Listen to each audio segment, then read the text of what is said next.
Hey, what's up, everybody? Video 44 coming at you with another video. All right, so we're going to break down probably the toughest one for me, the Atlanta Hawks and the New York Knicks. I'm excited about this series.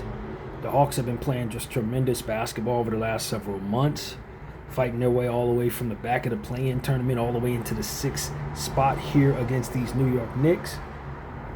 I mean, I could argue that they've been the best team in the Eastern Conference, not named Detroit or Boston, basically for the last month and a half. I mean, they went on a streak of 15 wins at one point. Did this Hawk squad after trading away Trae Young? They were just clicking on all cylinders. Jalen Johnson triple doubles every other night. It's something like that. They've just been balling, man. I don't know what to tell people. You know, you've had the entire breakout of Nickeil Alexander-Walker. I think some would argue he's the most improved player. I don't know if he's going to get it or not, but he should be up for it. Dyson Daniels continuing to be a good two-way player, can steal the ball at a rapid pace. They added Buddy Hield, who's capable of stretching the floor. Corey Kispert, same thing. They added the athleticism of Jonathan Kuminga. CJ McCollum is on this roster now. Onyeka Okongwu basically had an all-star level season. Keaton Wallace is capable off the bench, although I don't know if he gets in rotation. Mohamed Gay has been good. He's continuing to get better with more opportunities. This is a good Hawks team, man. They are good. Zachary Risaché's kind of gotten lost in all of this, but he was the first overall pick just 2 years ago. Jock Landale's had some really good games this season. He's now with this team as well. Yeah, a couple ex-Lakers over there. Gabe Vincent is over there. He doesn't get any minutes, I don't believe. And Christian Koloko, who we learned to respect as a rim protector. Ray J. Dennis had a good breakout earlier in the season with the Indiana Pacers. He's now found his way onto this roster. Tony Bradley, center, is also on this roster, providing them some front court depth. And this Hawks team is not a pushover, man. Not a pushover. Meanwhile, the New York Knickerbockers have been nearly in the third and fourth spot range all season long. It starts with Jalen Brunson and Karl Anthony Towns as their two superstar players. Tremendously difficult to deal with. Now you got to add on, Jeremy Shohan is a player that they have on their bench, of whom I like, a young forward. Looking at Landry Shamet, who had player of the game against my Lakers in that first matchup when we went into New York, and he hit like 6 threes on us. Mitchell Robinson, a significant rim protector and offensive rebounding extraordinaire. Miles McBride is a hell of a point of attack defender. Tyler Kolek is a guard that I like. They drafted last year, who could get others involved and hit some shots. Ariel Hukporti is a center that they got out of the draft last year. Trey Jemison, ex-Laker. For the Laker fans, we know who that is. He did some good bully ball stuff for us. I was upset at the Lakers not putting him on the playoff roster last season. Josh Hart, obviously, you're talking about probably the best rebounding guard in this era. One of the most energetic players you're going to find. Of course, ex-Laker as well. We drafted him. We know him well here. Pacome Dadier, a nice young guard that they have forward combination. I think he's going to be a tremendous jump shooter whenever they create opportunities for him. He's going to be fun to watch. Jordan Clarkson, ex-Laker. How many ex-Lakers are in this series? My God, man. JC's over there. Mikal Bridges, of course, they gave up an arm, a leg, 2 feet to get him. He's had a down season, but you got to respect that he never misses any basketball games. And when he's at his best, can play star-level ball. OG Anunoby, who they also gave up an arm and a leg for. He's been great for them since picking him up. I don't think anybody over there regrets having him at all. And now they've also added Jose Alvarado to their situation, a guard that tends to steal inbounds passes. If you don't pay attention, he will take one from you. Atlanta, expect it. He's playing for his hometown team now and finally getting an opportunity to play some meaningful basketball because in New Orleans there wasn't a whole lot of that going on. So this is going to be just a battle of a series. Both of these teams are worthy of making it into the second and maybe even the third round if they got the right path, but unfortunately they run into one another, so somebody got to go home. And this series does indeed start in New York. New York on when, let me see the schedule. And I'll let you know. I'm pretty sure this starts on Saturday. I'm not sure what time though, but I will know very soon. If it'll tell me. So yeah, man. Basically, what I've come to the conclusion of is that this series, if they were played 4 times, it would probably be split down the middle. I think you'd have a different winner back and forth. I mean, this series could go forever. It'll probably be determined by the smallest of margins. And I just think that it's gonna be really tough for both teams to deal with one another, because what each other brings to the table are things that are very difficult to deal with.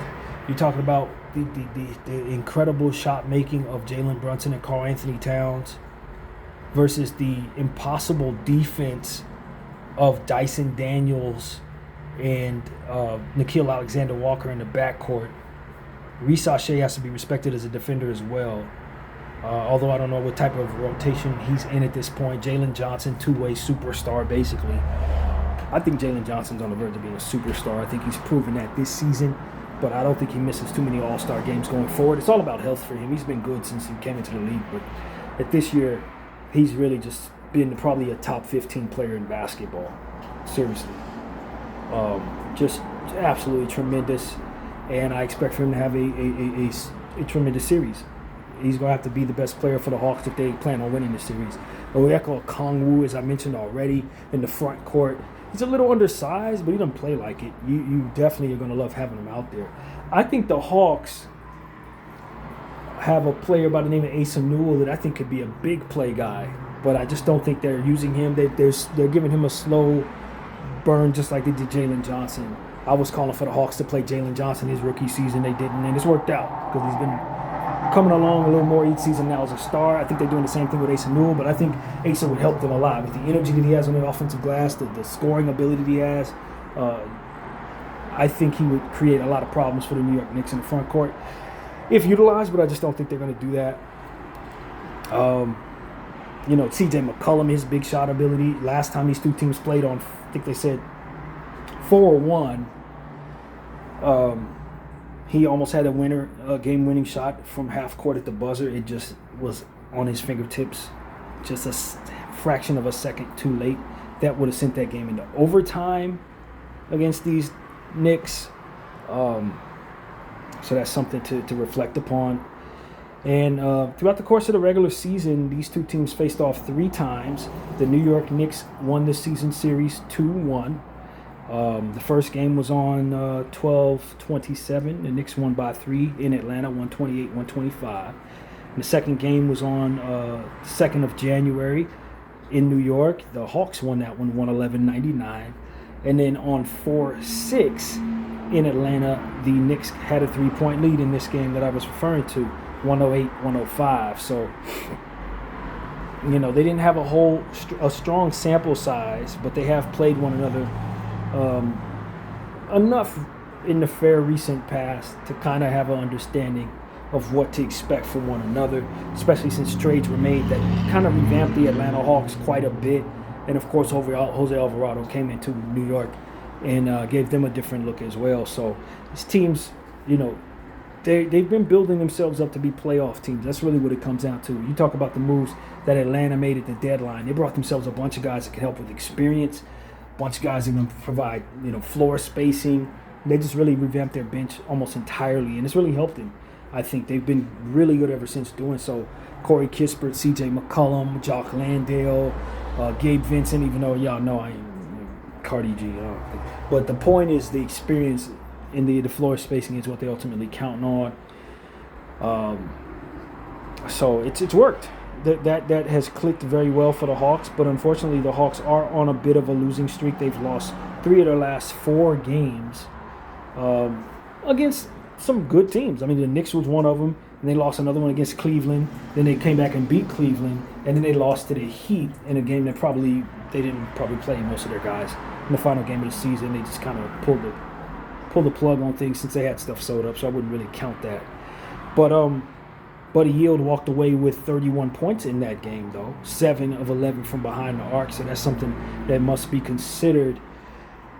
Overall, if the Hawks were playing anybody else, I would almost want to pick the Hawks because the way the Hawks have been playing as of late. But I think the Knicks kind of matched them blow for blow, it's gonna be very, very difficult. Like, if you're the Hawks and you lose this series, it's not like you're hanging your hat because you lost in the first round. This series could have been played in the second round. To be honest with you, it's just a matchup that you would prefer not to have to run into for either of these teams, really. As well as Atlanta's been playing, if you're New York, you know it's going to be formidable. You're going to have to really deal with this team. And the depth of both of these teams is something that is to be considered. Now that the New York Knicks have moved on from Thibodeau, they can actually see the rest of their team. And they're getting a lot more from Brown in that regard. They're willing to play Tyler Kolek. They're able to see, Landry Shamet get some real minutes. You will get a chance to see, Jose Alvarado and stuff like that. If this was a Thibodeau team, you only got, he's going to play 7 people at the most in a series like this. And so Brown is the complete opposite. I remember him with the Sacramento Kings. They had like 30 players on their team throughout the course of a season. You never see the same people twice type stuff. So it's like the great antithesis, and I think it's good for the Knicks to have that type of thing going on. OG Anunoby, Mikal Bridges. Bridges had such a up and down season with his scoring. I don't know if he snapped all the way out of that slump he was in, but if they have a bad series with him, that could be bad for them against the Hawks, who are already going to have an elite defensive player being thrown at some of these other guys. It's going to be incumbent upon the people who are left without elite defenders on them to hit shots for the New York Knicks. Because Jalen's going to have his hands full. Dyson's likely going to try to lock him up, and they're going to be nights where he's just not going to shoot as well as he normally does, because it's either going to be Dyson or Nah on him. And it's something that needs to be said about Nah. Nah has turned himself into an elite scorer, man. This dude is, I don't know who this is. This is who we ran into last year as a Laker fan. Nickeil Alexander-Walker was a bricklayer in the Minnesota Timberwolves team. You knew that you could get away with allowing him to shoot because he was going to miss more than he made. Since going to the Atlanta Hawks, he suddenly turned into a 30-point scorer. Now you can almost expect that he's going to be the leading scorer any night for this team. So if he's going to continue to be that going into these playoffs, he's going to create a lot of problems for the Knicks because he's already a fantastic defensive player. And if he's going to play that well on both sides of the floor, it's going to be hard to deal with him. OG Anunoby's going to play well, I expect. He's just been terrific all year. OG has really, really stood out for the Knicks. And if they're going to have a win here, they're going to need him to have a good series on both sides, hitting his shots and stuff like that. I wonder if the Hawks' defensive backcourt is going to create enough of a problem to slow down the Knicks. Because I'm inclined to think that between Dyson Daniels, Nickeil Alexander-Walker, and Risa Shea,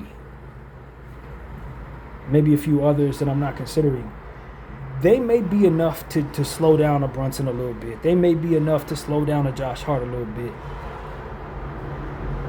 Shot making is going to be very important in this series, man. Jalen Johnson's going to be huge, but I don't honestly know who's going to guard Karl Anthony Towns. That's who I'm wondering about. Once he gets behind the arc and starts doing his thing, I think that might be the difference for the Knicks. I don't know where that piece is coming from. Obviously, you're considering the Atlanta Hawks in their center position. They definitely have Okongwu who can play at a high level. He's capable of getting a triple-double himself, but I just think that when you're talking about Karl Anthony Towns, it's a different level, and nobody on this Hawks team is above 6'10", 6'11". Nobody. Christian Koloko is probably the tallest player they got. And so that's where I think it's going to get a little tricky for the Hawks. I think that's why a lot of Hawks fans are asking them to use whatever pick they have on somebody who's a center. I think the Hawks have 2 picks in this draft. We were talking about that in the video that I made earlier, talking about a draft prospect or 2. Hawks fans are just dying for them to use their pick on a center, and I think I know why at this point as I look at the height of all these players. You talk about going up against Karl Anthony Towns and Mitchell Robinson. They just don't have anybody tall enough to really match that height for height. So that's a real thing in my opinion. Ariel Hawk-Porty's another 7-footer there. So yeah, they're just a little bit bigger than them. But that might not translate to much of nothing. Honestly, it may not. I think the Hawks have so much talent to throw at you, and they're so incredibly capable defensively on the perimeter and point of attack stuff, to where it's going to be an ugly basketball game nearly every night. And I expect for the Hawks to take a great deal of punishment out on the New York Knicks. I expect for the New York Knicks to take some lumps in this series for certain. But at the end of the day, for me, I think superstars ultimately determine playoff series in a lot of cases. It just comes down to who do you have closing, who's going to play the best, where are the best players. The best players, unfortunately, for the Hawks are on the Knicks. Jalen Brunson and Karl Anthony Towns are the two best players in this series, in my opinion. Maybe Jalen Johnson, but Jalen has not proven himself to be that, and maybe this is the opportunity for him to be that. He's done it in the regular season, but the playoffs are an entirely different story. And I'm going to need to see Jalen Johnson, see Okongwu, see Na actually be that in order for me to feel confident that they're going to be able to beat the New York Knicks in this series. Especially with Knicks having home court advantage and experience that the Knicks have had. As many times I've seen the Atlanta Hawks fizzle out in the playoffs despite having deep teams and stuff like that. Nah, like I said, was just a role player just last season. CJ is going to have to be big in this series, but I just think this is a tough matchup for the Hawks, man. I just think it's a tough matchup for the Hawks. I'm looking at these rosters, and I do believe what the Hawks have is strong, but I also see some stuff on the back of that Hawks roster that may not be able to help them as much as maybe they hope that it will be able to. There's just too much star power in New York. There's too much energy in New York.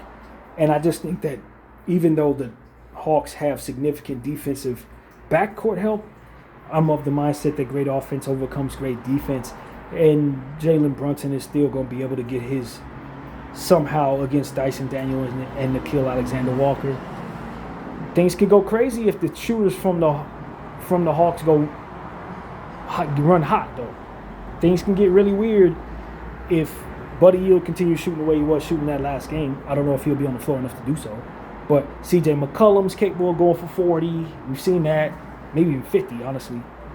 And so if there's a game like that, obviously you expect the Hawks to win it. But I just think that this is another one of those conversations where you say, can the opponent of the good offensive team keep up offensively? I think that's the theme in these playoffs, left and right. Can one team keep up with the other team's offense? And this is that for me with the Hawks. As I look at their roster, I am not as certain I have as much confidence in the Atlanta Hawks scorers as I do in the New York scorers. And that ultimately is what's going to make the difference for me. Is why I'm picking the New York Knicks to win this in 6. Because the Knicks have home court. And I have more questions about the consistency of Nickeil Alexander-Walker come playoff time when he's the primary scorer. Dyson Daniels, is he going to score enough night in and night out? Buddy Hield, is he going to score enough night in and night out? Is Jalen Johnson going to have enough help in the scoring column? Because Jalen Johnson is a phenomenal player, but does his ceiling go all the way up to 40 and 50 points if necessary? I've yet to see that. Onyeka Okongwu, is he going to score enough? I don't know. And so that's the question. Kuminga, are they going to get anything out of Kuminga? I don't know. Corey Kispert, I have questions about these Hawks, man. Now, those questions could be answered the right way if it all comes together. It's not crazy as good as the Hawks have been playing. But you want me to try to predict something or perceive or be able to see something? I don't necessarily see this Hawks team this season overcoming this Knicks team with the experience that they have, with the high-level quality star power that they have, with the overall energy players that the Knicks have. I think it's going to be a battle. I think the Hawks are going to get their pound of flesh off, but I would be very surprised if the New York Knicks aren't the victor at the end of this series in 6 games. So that's what I'm going to say, man. That's what I'm going to say. I think the Hawks need to address the center position as it pertains to height, man. They got to get somebody in there with a little taller than 7 feet. And it would be wonderful if they can bring a lethal, consistent offensive scorer in at the guard spot. I see that now. I didn't necessarily see that as I had been discussing the draft and what the Hawks have, but as I'm looking at their roster, it's like, okay, it really does come down to in playoff time, do they have that go-to scorer? And although they've been able to find that in players throughout the course of the regular season, they have to prove they can do that in playoff situations. And this is an opportunity for them to do that. I need to see it to believe it. BDL 44. I thank you all for watching. I'm out.